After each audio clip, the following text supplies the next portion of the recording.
Oke, assalamualaikum warahmatullahi wabarakatuh. Minal aidin wal faizin, mohon maaf lahir dan batin. Ya, ini adalah hari ketiga ya. Hari ketiga kita berlebaran atau Hari Raya Idul Fitri.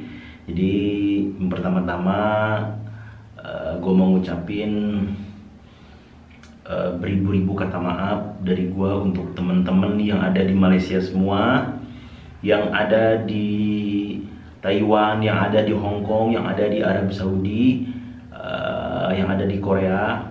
Pokoknya semua teman-teman dari teman-teman PMI atau TKI yang berada di luar negara yang selalu menonton channel gue ini ya. Oke.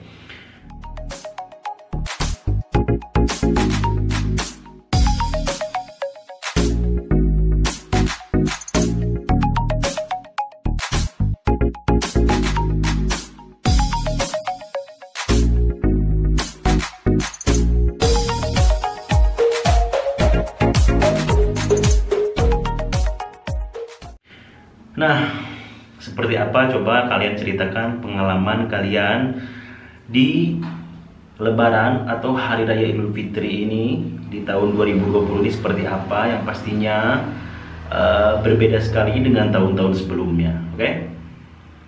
Jadi silakan kalian tulis di kolom komentar gimana pengalaman kalian ya.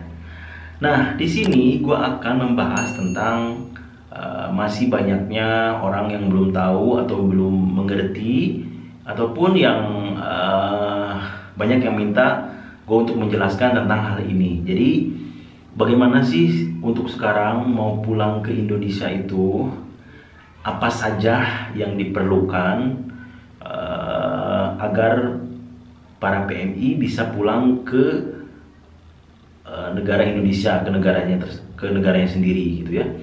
Dan ini bukan untuk warga negara PMI yang ada di Malaysia saja, tapi mungkin ini ada PMI di seluruh dunia harus menerapkan seperti ini. Tapi mungkin hanya prosedurnya saja yang berbeda ya. Setiap negara pasti akan berbeda, cuman akan sama seperti ini step-stepnya ya. Oke, di sini gua akan membacakan. Jadi orang kalau mau pulang itu dia harus menyiapkan apa saja gitu sebelum mereka pulang ya. Nah, jika kalian mau pulang di masa PKP atau PKPB, ini khusus yang di Malaysia itu namanya PKP dan PKPB. Pasti setiap negara pun berbeda ya. Malaysia PKP dan PKPB, Indonesia PSBB, dan sekarang berubah lagi namanya dengan new normal ya, new normal.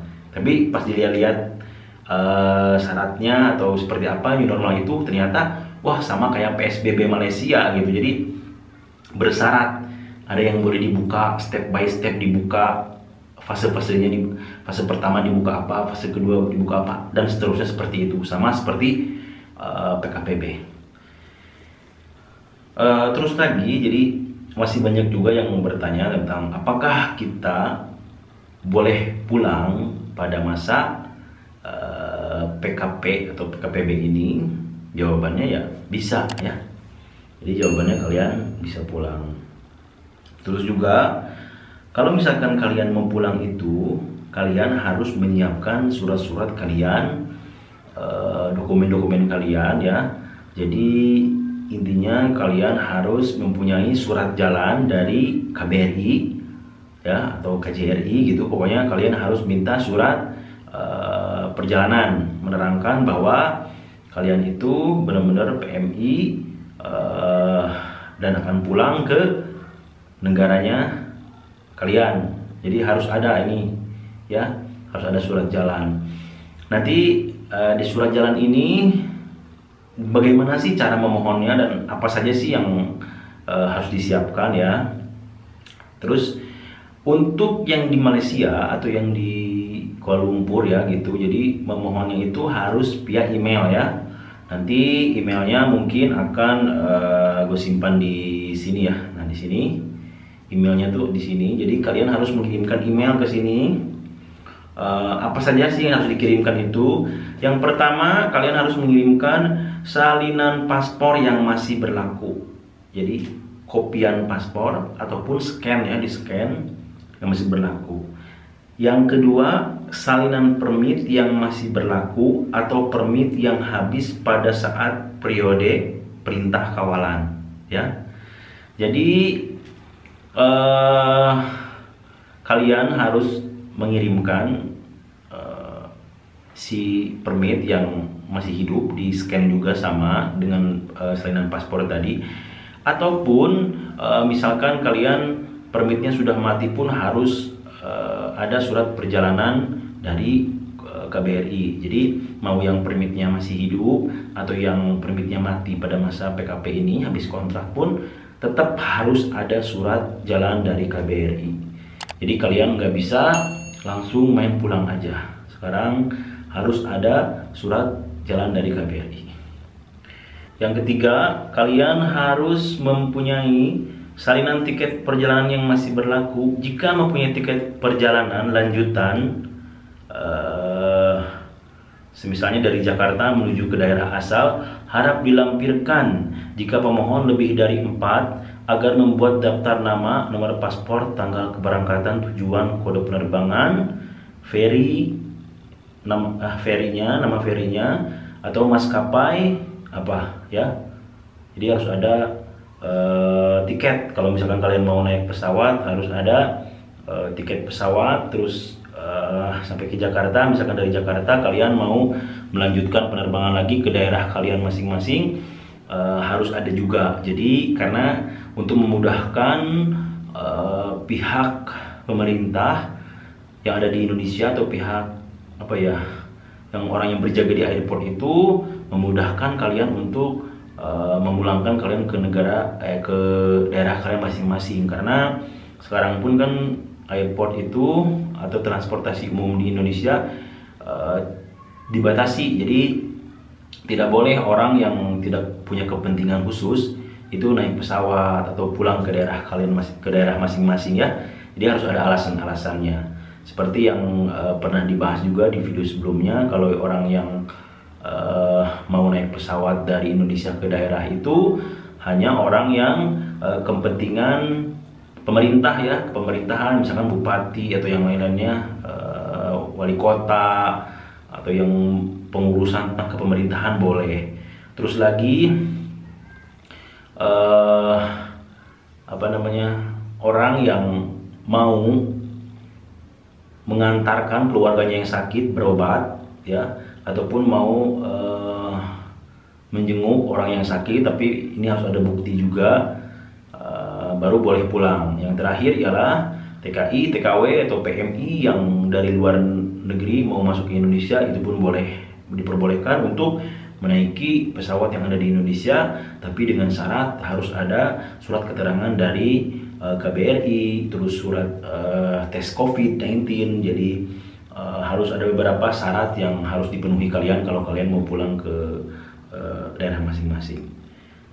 Jadi itu semua kalian kirimkan ya. Jadi tadi yang gue ulang lagi, yang harus kalian kirimkan tuh ialah salinan paspor yang masih berlaku, terus lagi salinan permit yang masih berlaku ataupun permit yang sudah mati, itu harus ada salinannya ya, dan matinya pada saat perintah kawalan atau mati pada saat PKP atau PKPB ya. Kalau mati sebelum itu, mati sebelum Januari 2020 nggak akan bisa ya. Yang ketiga, salinan tiket perjalanan yang masih berlaku. Jika kalian mempunyai tiket perjalanan lanjutan, misalkan kalian udah booking duluan, untuk misalkan kalian udah booking nih dari Malaysia ke Jakarta Indonesia, terus kalian udah booking juga dari Jakarta ke Surabaya, dari Jakarta ke Padang atau ke yang lain-lainnya, itu bisa dicantumkan di scan ya si tiketnya. Tapi kalau misalkan kalian nggak punya tiket lanjutan, mau beli nanti pas di Jakarta pun bisa. Jadi kalian hanya men-scan saja tiket dari Kuala Lumpur ke Jakarta ya. Kalau misalkan kalian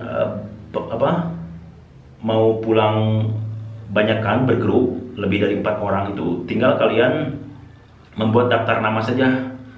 nama satu siapa, nama dua, nama satu siapa, nomor paspornya berapa, nama dua siapa, nomor paspornya berapa, tiga siapa, nama paspornya berapa, gitu kan, sampai ke 4 seterusnya. Nah, baru terus tanggal keberangkatannya tanggal berapa, nih misalkan mau bareng-bareng ya, terus tujuannya kemana, terus naik apa, naik ferry, nama ferinya apa, tiketnya semua di scan, ataupun naik pesawat, pesawatnya apa, namanya, semuanya harus di scan, terus kalian kirimkan ke email yang ini dalam bentuk PDF ataupun JPEG ya. Jadi filenya tuh harus JPEG ataupun PDF, kirim ke email yang ini ya, dikirimkan ke email yang ini. Jadi itu saja penjelasan tentang bagaimana caranya kalian mendapatkan surat jalan dari KBRI ya, baik dari KBRI Kuala Lumpur ataupun KJRI yang ada yang lainnya gitu. Jadi ini syaratnya, kalian kalau mau minta surat jalan dari KBRI ya. Di next video gua akan menjelaskan tentang ini pengalaman teman-teman yang ngasih tahu ke gua pengalaman mereka sesampainya mereka dari Jakarta, sampainya mereka di Jakarta, mereka dari Malaysia, dari Singapura, dari mana-mana negara, mereka ke Jakarta, Indonesia.